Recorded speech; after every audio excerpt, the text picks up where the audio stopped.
Yeah, 2 years later, still kind of disappointing, honestly. The Conjuring, The Devil Made Me Do It was released in 2023, directed by Michael Chavez, starring Patrick Wilson and Vera Farmiga. And back in 2021, I was very excited for a new mainline Conjuring film, not just a spinoff. Um, I was just really excited to see the Warrens again, Patrick Wilson, Vera Farmiga.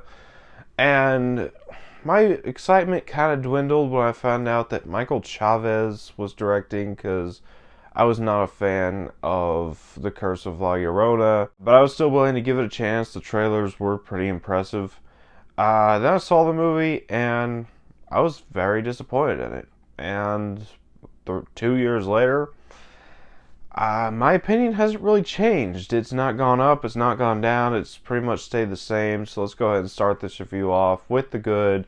And as always, with these mainline Conjuring films, Patrick Wilson in this movie is absolutely terrific. I really loved the way he plays the character. Thought he does a really great job. And as always, to accompany him, you have Vera Farmiga, and she's really great.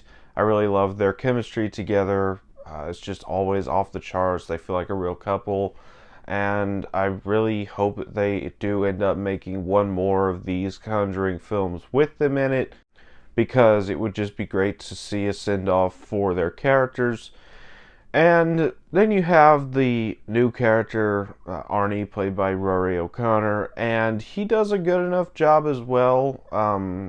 He's based off a real guy who was on trial for murder and used demonic possession as his defense. I thought he did a really great job. He's not a main character, but he shows up enough in the movie where you get a feel for what the actor's going for, and he does a really great job capturing what he wants to go for with this character. So I really liked him in here. And also, it was really great to see John Noble in this movie. Just really great when he shows up in something, no matter how long. Just really great to see him. And the story here is pretty interesting. It's not your typical haunted house Conjuring film. It's more focused on a courtroom drama. And I did enjoy that aspect. I did miss the haunted house aspect a little bit, but I still really enjoyed the courtroom drama. And then obviously you got a great score and great soundtrack that adds to the atmosphere of this movie.